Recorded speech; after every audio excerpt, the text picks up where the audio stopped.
Have you ever wanted to say something to someone and have them say something back? Welcome to Candid Conversations.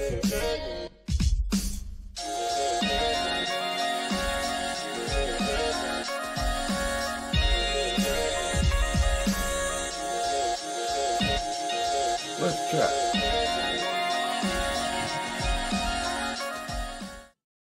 Uh, Shout out to DUI for the intro. This is Candid Conversations, episode 221. We are here with Doug Knight of Cross-Eyed Comics. How you doing, fam?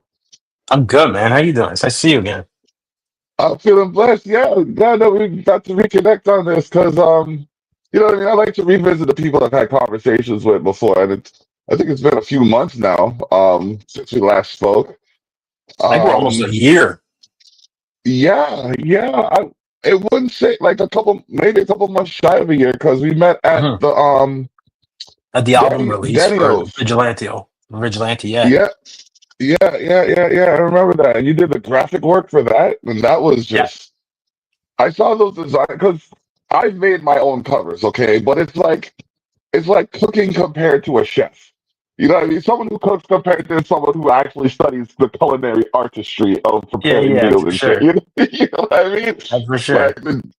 the detail that you put into like the background alone, I mean, like I don't even think I have that in my foreground. And I'm like, so let me talk to this man and get a bit of perspective on how you manage to make your art so in depth.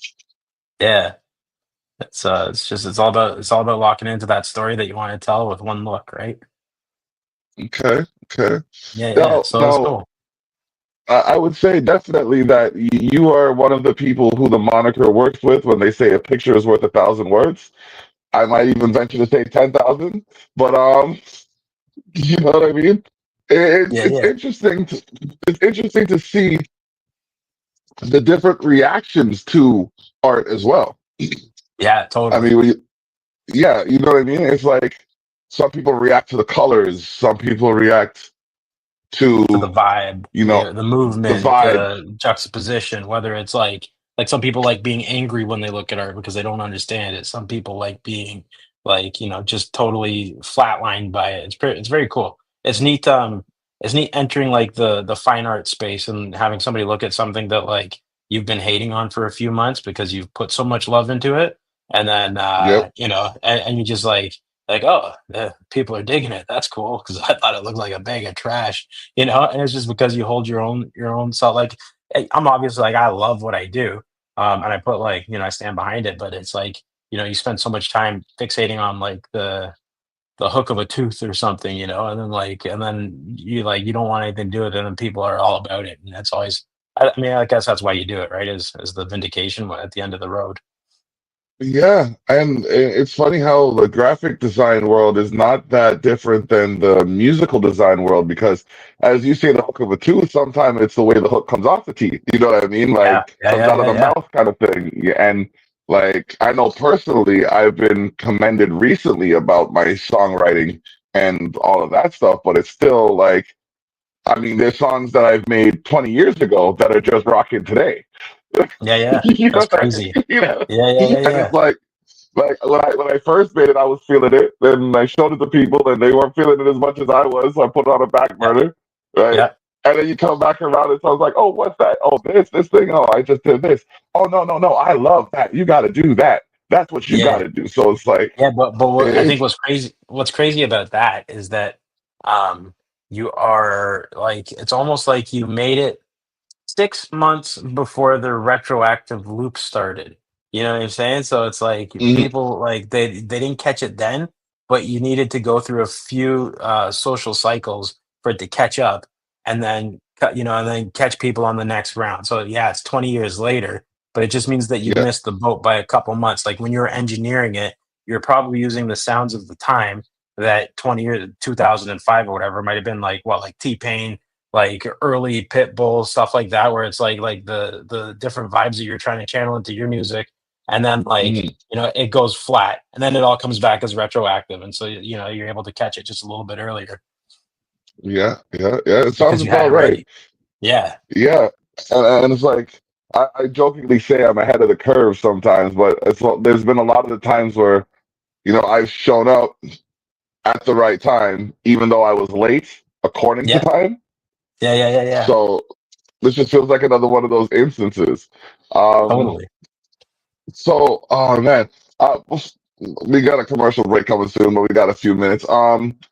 Now let's talk about your inclusion into a few issues of Culture Shock magazine, and hopefully we can revisit the next one's coming out in, I want to say May, no, June. The next one's coming out in June. Okay, cool. So I So got time. That's been the issue you where you'll got, hit me up like the week before and you're like, hey, yeah. you got anything ready? It's like, I'm only one man. I've got so much going on. But yeah, man. So I don't know, whoever doesn't know, I put a couple strips in called OGs. And it's just like a super funny take on like geese having conversations, but all through the lens of like black comedy.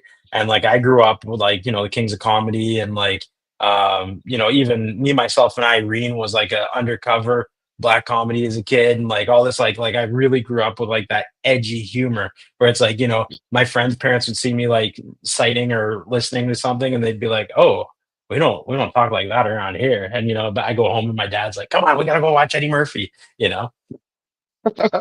Yeah, I hear that. I hear that. And it's interesting what you can actually take from those kinds of things, like how vivid you can make things become just by looking at life from someone else's perspective, kind of thing. Totally. Yeah, So, yeah, y- yeah, yeah, man.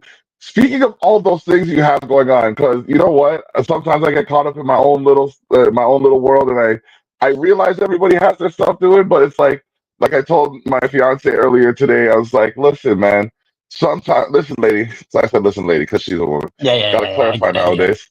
we So all I said, dudes. listen, you know what I mean? So listen, because you're so capable and you do so many things, people might forget it takes you time to do those things. You know what I mean? Yeah, yeah, So, yeah, yeah. For like, real. you, because you can snap your finger and produce something, people forget that you have to put your fingers together and it has to be the right Yeah. amount of Or, moisture, and then you got to or, apply or, the. or that I'm snapping my fingers 9 times already.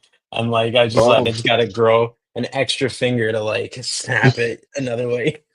snap, like snap all the way down your hands, kind of Yeah, just thing. it's like, and then the like reverse snap. It's a real thing. Oh man, yeah, and I'm guilty of the same thing, but I've also suffered from the same thing. It's like I don't know what it is with some of the people in my network, but they like to call me last minute. I feel like I should be Lieutenant Last Minute. It's like I remember one show. I remember one show. I heard about the show on Facebook, so I sent a message to the person running the show. They didn't have space on the show until the day of the show. The day of the show, they wanted me to perform at the show. Before I could get ready to perform at the show, they wanted me to DJ at the show.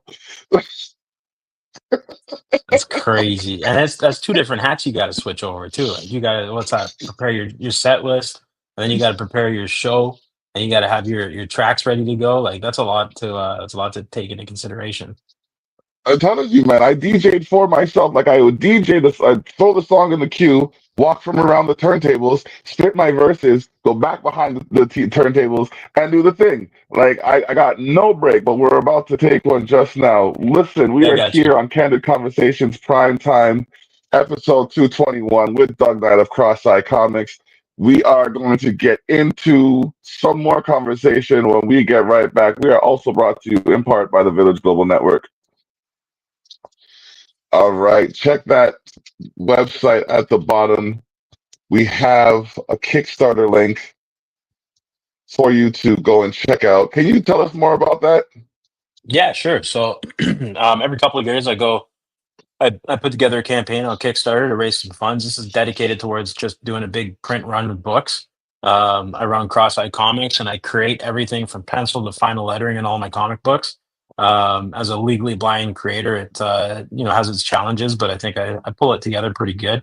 On this Kickstarter in particular, I've got volume one of my all ages book, Super Wicked White Cell Squadron. It's like Power Rangers meets Captain Planet. Super fun robots, mechs, just super mechs, monsters, madness, kind of fun jams. I've got that designed to distribute to children's hospitals. So everything that I raise above and beyond my goal is going to put towards costs for printing extra books of that.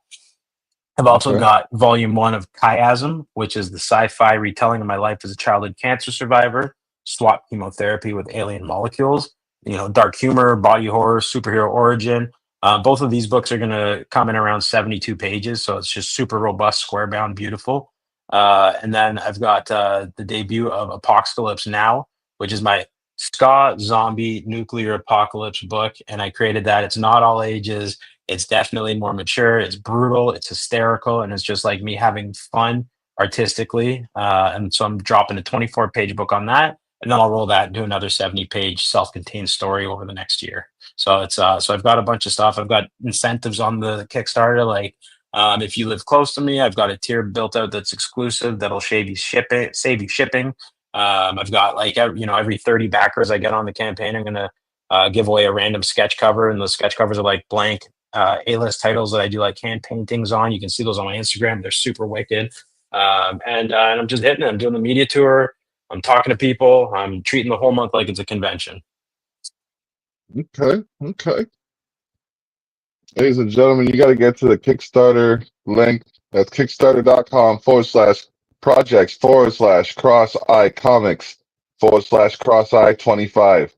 Make sure you go to that link. Show some support for the man doing this thing. He said, and I forgot that I forgot in the fact that you said that, but you mentioned it. He said he's legally blind. He draws better than me, and I think I have like 20/25, 20/15 vision. With those Like, glasses, you got to have 40/40, man. yeah, man, I'm telling you, no, my glasses get dirty quick, fam. I don't know what it is. It's like I put them on, and there's like I have them clean for maybe 3 minutes, and then I don't know if it's Yeah. the grease on my face or my nose or Yo, something. It's just you know what's trippy is I'm sure you experience this when you're at shows, and like you won't touch your glasses, but you see them getting greasier and greasier. And like I'll get that at like a 3-day convention, but it's like Sunday, it feels like I'm like degreasing it, and it's just because of like everything in the air. It's so weird, man. Like it's and you're like, why am I struggling to see more than I normally struggle to see? And then you realize it's just right. because the windshields are dirty. Yeah, yeah, that's exactly what it is. And it's like, as for me, like it's not like I just do one thing. Like I mean, today we just went and did an estimate for landscaping and things like that. Yep. So I'm outside in the hay and the dirt and all of that whatnot. And then I could have been the dishes that I washed earlier today or something like that. But like I remember putting clean glasses on my face and all of a sudden my eyesight's blurry. So like, I don't know. How do you navigate life in the state that you are in, if I may ask? Like how, Yeah. like, what do you, and let me Look, double down on that question. What yeah. is the most vivid sensation you experience? In terms of visual or just sensory? Sensory. Yeah, so I have pretty like keen hearing, sense of like physical receptor, like touch, all that kind of vibe. And Hmm. spatial awareness. Like if I'm in an open space, I feel it. If I'm in a tight space, you feel it. But Okay. I definitely utilize like the other senses more. It's not like I'm Daredevil. But like I hear things because I pay attention to them. When I was in orientation mobility as a kid, like so orientation and mobility is a program offered through visual support services that helps you Okay. um, navigate life more through unique perspective, typically through low vision, but they've got hearing based O&M. Like there's different levels of orientation mobility. So like they taught me how to feel the edges of coins so that you can count change in your pocket. They taught me how to we used to laugh at the tattoo shop that I worked at for years, where still work there, but like they'll throw change on the floor, and like I can tell you how much change they threw, just because like the different like sounds of the coin drops and stuff. But in terms Yeah. of like low vision lifestyle, it's I've been legally blind since I was 6 years old, or a little bit earlier, or whatever. But like, so my legally blind is my normal. So like, I travel internationally. I like, commute downtown whenever I need to. I do what I gotta do. I do construction, tattoo. Like I do everything because I've learned to function my own way with it. And so, my I think like biggest um put back to the universe on it is that like advocating for yourself is super important. If you need help, ask for it. If someone is rude, it means that they're not in a position to help you the way that you need it. And sometimes it means like if I travel through the airport, I bring my white cane with me because it helps me ask the goofy questions, right? Like if you walk up to somebody and you're standing beside the men's bathroom, like, hey man, where's the bathroom? And like if you don't have the cane, they'll look at you and be like, there, and they just point. You're like, there isn't, like, that doesn't help me, dude. And when you realize that telling somebody that you're legally blind, but you're standing there with a skateboard in your hand and like sunglasses on, like you don't come off as that, right? But like if you've got the cane in your hand, you say, "Hey, where's the bathroom?" "Oh, sir, would you like me to walk you in there? Do you need me to flush for you?" All of a sudden, like the answers are like way easier to get out of people. So like when you go to a tricky situation, advocate for yourself and make sure that you've got like the appropriate things to do that, but also not limit yourself. Like I draw because that's how I spent time in school learning, is just drawing and listening, and that's kind of what developed my relationship with art.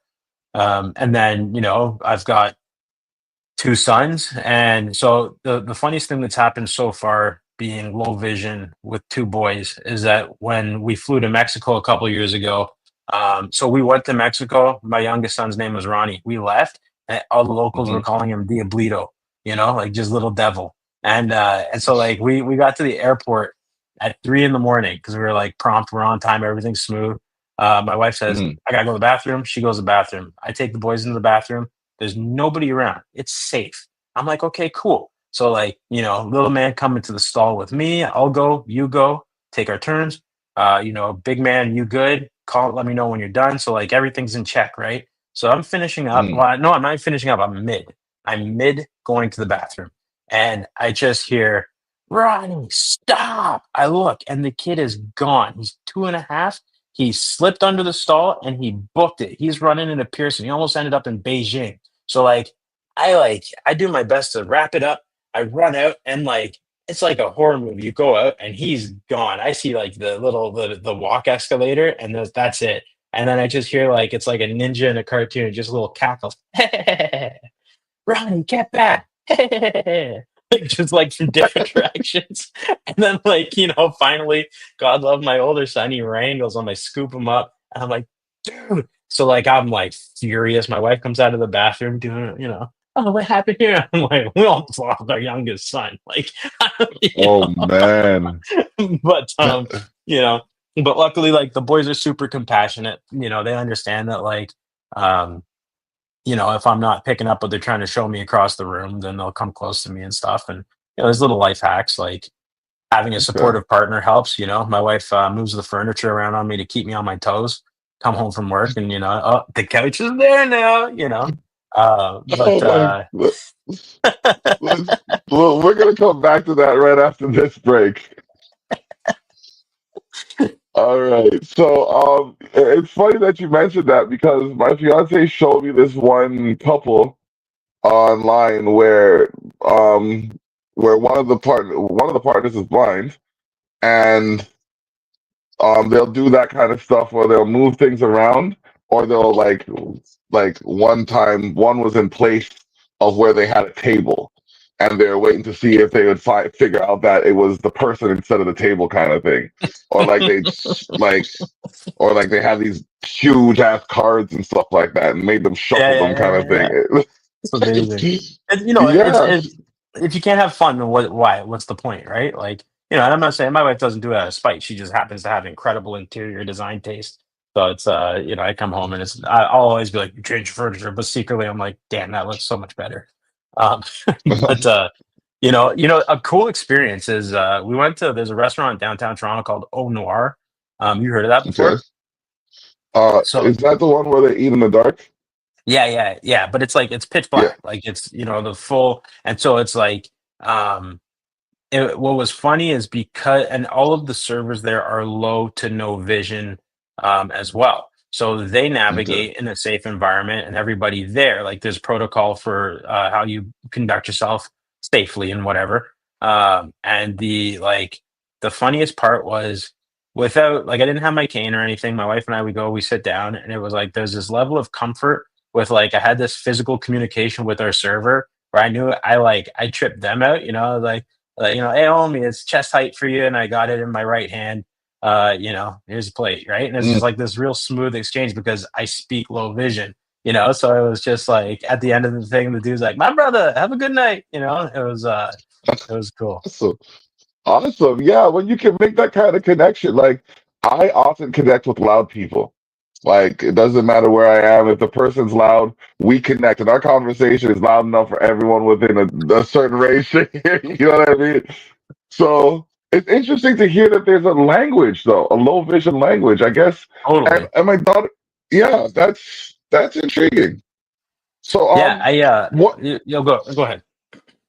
No, I was gonna say, what would you say is the most important aspect, like for someone who has their full vision, what would you say is important to take into consideration when dealing with someone who doesn't? That being visually impaired doesn't mean you're learning disabled. You know what I'm saying? Like it doesn't if I can't see, it doesn't mean you need to speak slow. It just means you need to describe something a little bit better. Like don't say oh, it's over there. Be like, oh, it's like it's if you're looking for the bathroom, it's 20 feet to your left, and if you want, I can walk you there. But if you're good, then just shout if you need me or something like that. Like there's a level of communication where it takes 55 extra syllables to go above and beyond to communicate with a little bit of energy and effort. And I think that that's something that like anybody having a crummy day might struggle with. But if you're just a little Mm, bit receptive to the world, even low vision, or sorry, like hard of hearing, um, I am learning like ASL very slowly, but like it's still at a point where if somebody approaches me at a convention and they point to their ears and that they say they can't hear, then my next step is to pull my phone out, give them the 1 second vibe, and type the message and pass it to them so they can read, and so that we can start a dialogue like that. So I think that it's just mhm. like being accessible for the world. And communication is the biggest step forward. Um, I went to I was invited to participate at a artist residency on Toronto Island last October, and it was for members of the deaf, blind, low vision, mad, BIPOC artist creator community. So it was like this beautifully diverse group of people, and during our introduction, it was a lot of like very descriptive intros. I am so and so. I go by this. This is how I look. This is what I am. And so it was very cool because like at first I'm like sitting there like sharing, huh? Sharing. I don't want to share. And then I was like, oh, but now I know that this person's wearing baggy clothes with a hat on, and that's their name. So like I learned the value in opening yourself up to communicating who and what you are, and it goes a long way. So I think just communicating a little bit more openly. Like vague vague stuff doesn't work. Like you can be aloof or cool, but like you can still be aloof and cool and communicate that there's a step in about 3 feet and watch it. Yeah, I guess it just goes to show a little bit of consideration goes a long way. Just a little bit, Just you know. and it's and a lot of man. We can talk about this for days. You can't. There's just so much that goes into life, but everybody contributes. No one person does everything. And if I saw this one thing that bothered me today, because I don't know if you've ever experienced this, or if you've ever reached out to help someone and they kind of brush you off and walk away. Hmm. And I was so disappointed. Like I've stopped traffic to get people out of the middle of the road. Okay, like if I see someone like when I don't know if this is appropriate conduct, but if I see someone that's visually impaired, like if I see the stick, I'll Hmm. be a little bit louder so they know how close in proximity they might be to me, kind of thing. Yeah, You yeah, know yeah, what I for mean? sure. Yeah. Yeah, like I do things to show consideration. So when I see the world as it is right now, it's just like would it really be that hard to just take a few extra seconds to be more descriptive, or is it that bad that you take a few seconds to go out of your way to come back to where you're going anyways. And like people need help. Everybody needs help with something. Totally. So I'm just hoping that people will hear, or someone will hear this and just reassess their perspective on the situations we're discussing. Because I'm not trying to be a downer, but at the same time, we gotta talk serious sometimes. And this is the segment to do it. But we got another one coming up soon. Yeah, yeah. We Let me have jump in on. Let me jump. Are we jumping to an ad, or can I throw something out there quick?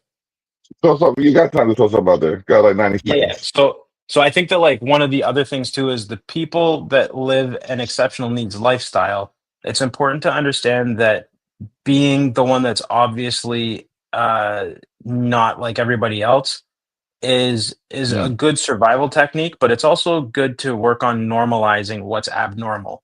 And when people see you as the guy with the cane, but you're still the cool guy that doesn't like walk around obviously slapping people because you've got the cane, they realize that that's just part of who you are, and that's part of the personality, and it's not what defines you, but it's what helps you. And so I think that mhm, establishing a level of regularity helps everybody feel more comfortable with knowing that you're comfortable being who you are. mhm. And once you're comfortable in your own skin, you'd be surprised what you're capable of. Challenging So hurdle, but it's surprised. an important one. Yeah, it is.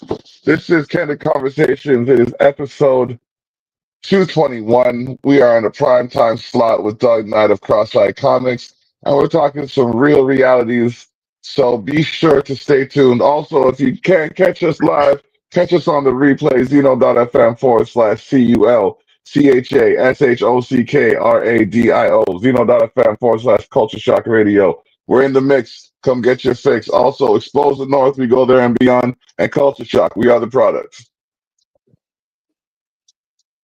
All right, ladies and gentlemen, got another segment here. This segment is brought to you by Culture Shock Magazine, the zine for those unseen in the scene.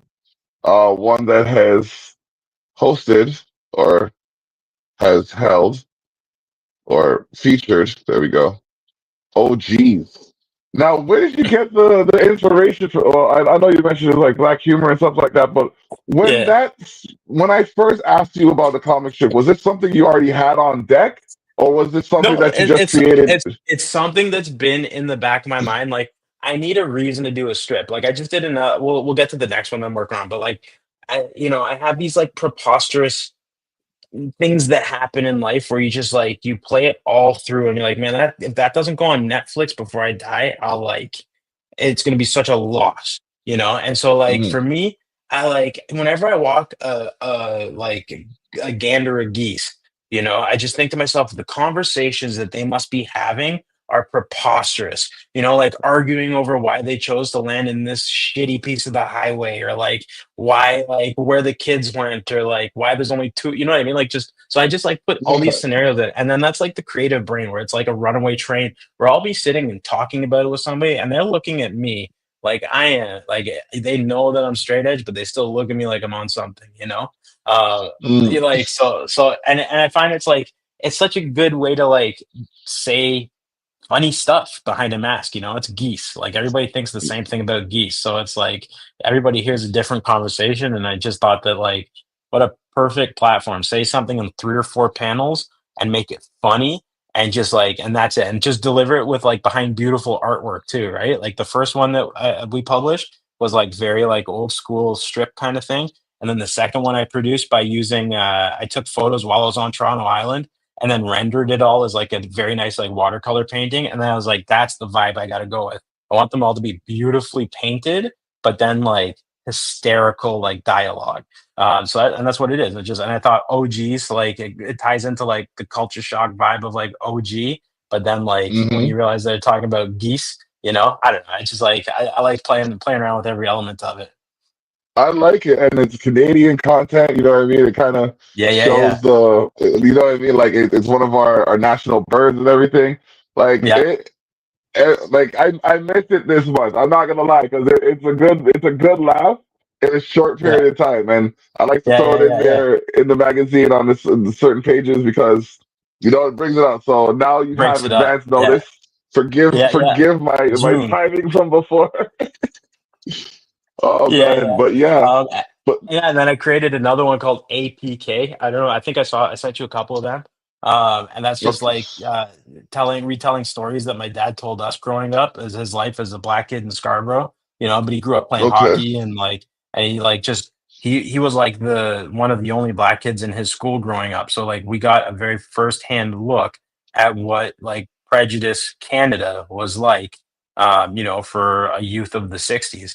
And so like I've got all these stories where it's like, you see the events in the news and the things that were like um big topics and stuff. But like for me, my story of like first racism was his teacher or the people yelling at him on the ice or the people yelling at him at the baseball park or like, and then like he developed a relationship with my mom, obviously, and they sparked this beautiful mixed love that like, brought me and my sisters into the world. So I think like it's just there's so many funny stories that like you can tell in 3 panels that you could expand into like several pages in the future and stuff. So hmm so I just having fun with it, man. It's a good way to like step away from doing full page comic books and covers and stuff, and just kind of just working on simple writing skills.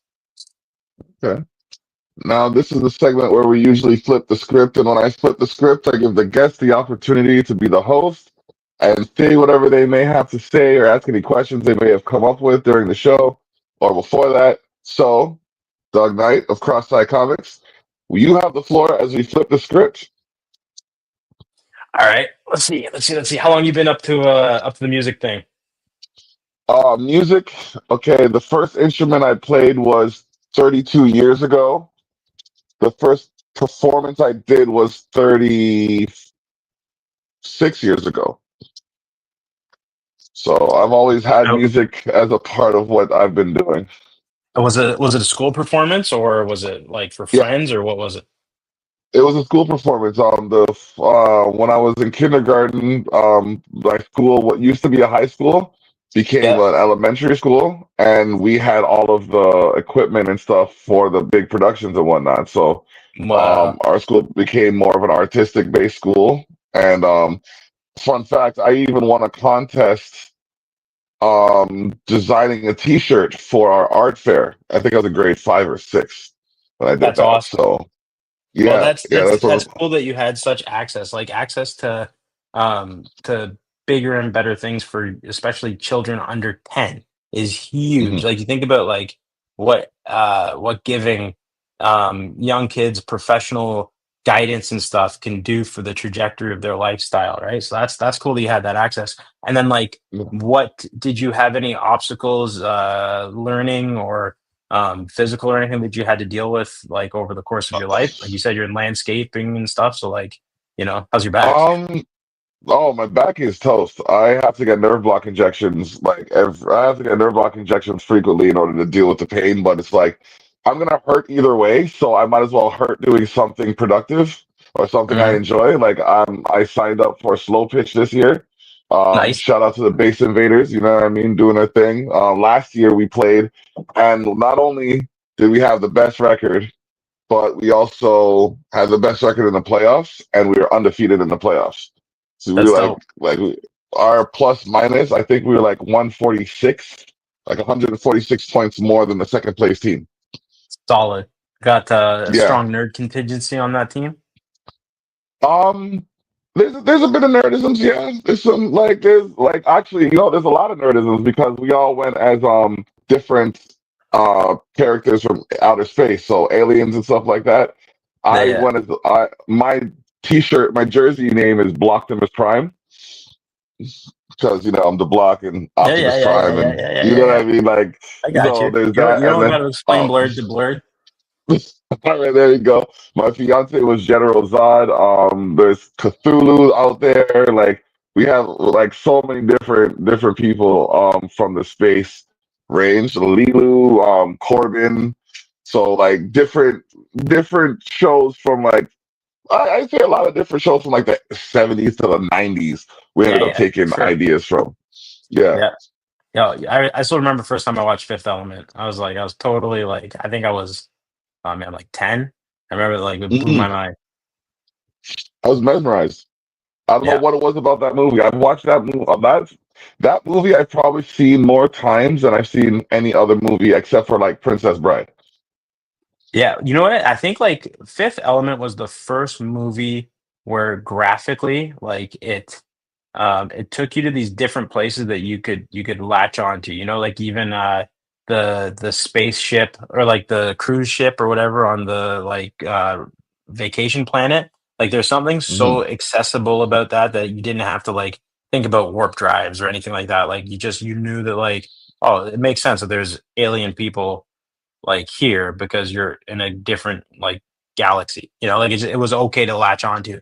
And then like all the character design was cool, man. It was good. It was a very good movie. Yeah, very. I mean, like to see Bruce Willis and Chris Tucker in a movie together with like before Chris Tucker was really that popular. Mhm. It's interesting. We got another commercial break coming up. Be sure to tune in to the Terrell Effect this Saturday at 12 p.m. because I'm going to be playing music for you. All right, we're back. That was as simple as I could put it.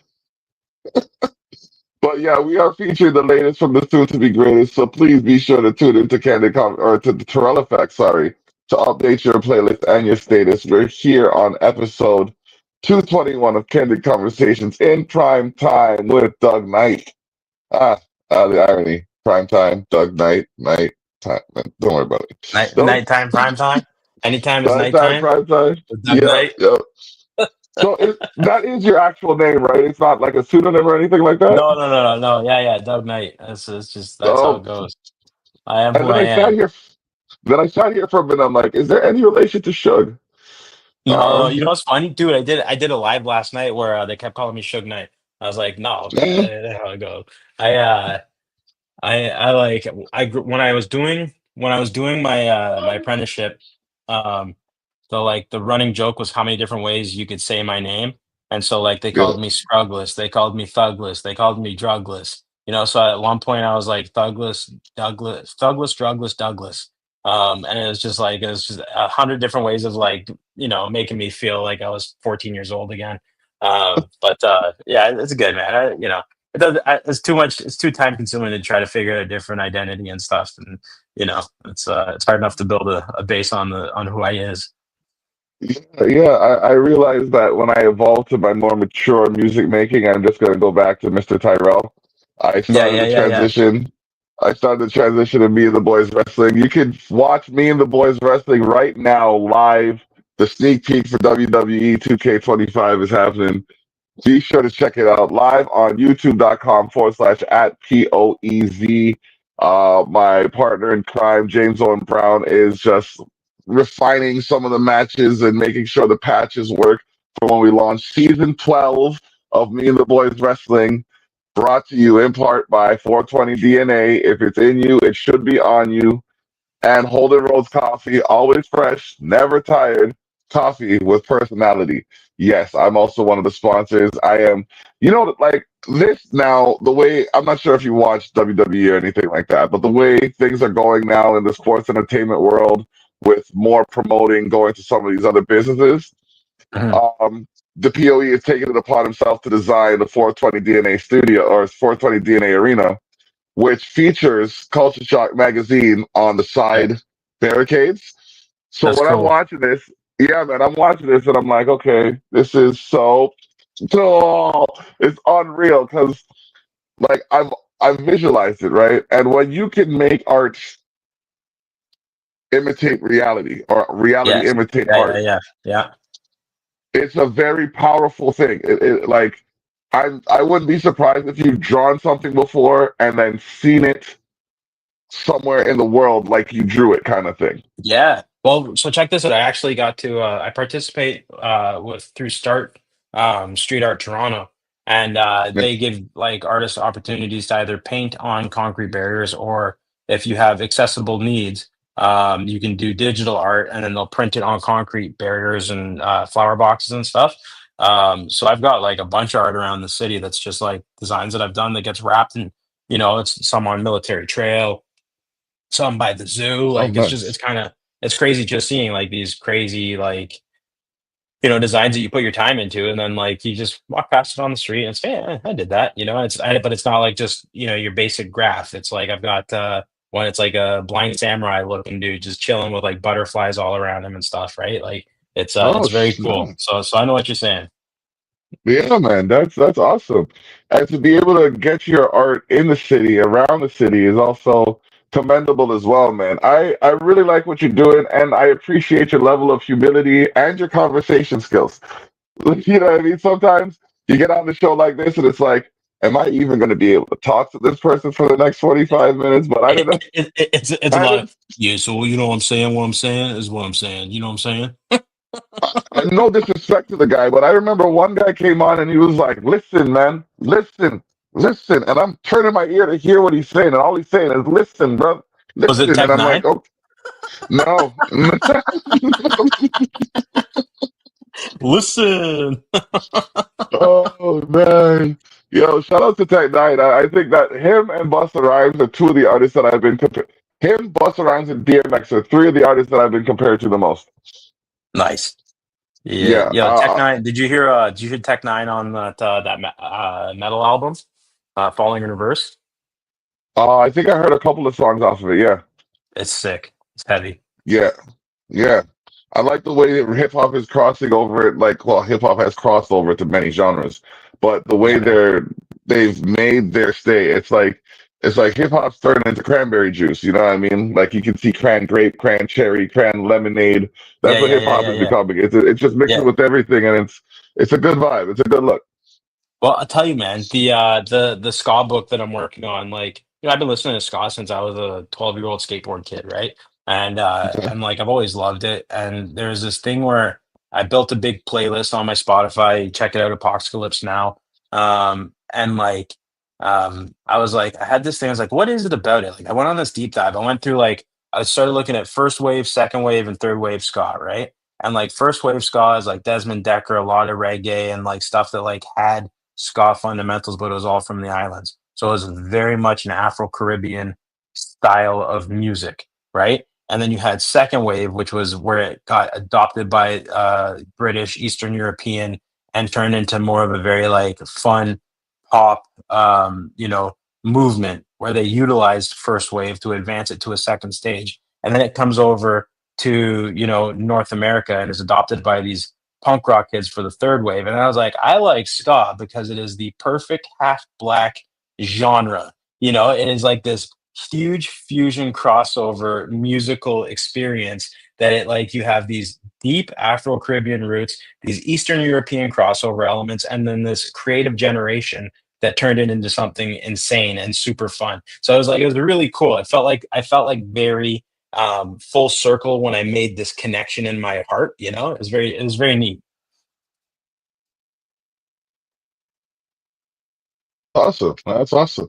We're coming close to the end of the show though, and we gotta talk again, man. I like to get regular updates on the people that are doing good in the world and good for themselves. So um let's we gotta wrap this up. But is there anyone you wanted to say a shout out to before we head out? Yeah, man. I'm just gonna shout out my homie Brandon Blocksdorf of Apollo City Comics. He's my co-producer on Apocalypse Now, and he's collaborating with me on this Kickstarter. He's gonna handle all my U.S. distributions, and I'll shout out my homie Omar, who runs Wayside Comics and Cocktails in Newmarket, Ontario. It's my local comic shop. I love that dude. He's doing great things for indie comics, and I encourage everybody to go check out that Kickstarter because I'm not doing it to get rich. I want to print books, sell them live, and get them into as many children's hospitals as possible. So, y'all keep them crossed. That's noble. That's very noble. So, well, we're gonna touch base. This has been Candid Conversations, episode 221 with Doug Knight from Cross-Eye Comics. Catch the replay on Zeno.fm/CULCHASHOCKRADIO next Wednesday at 8 a.m. All the best. We out.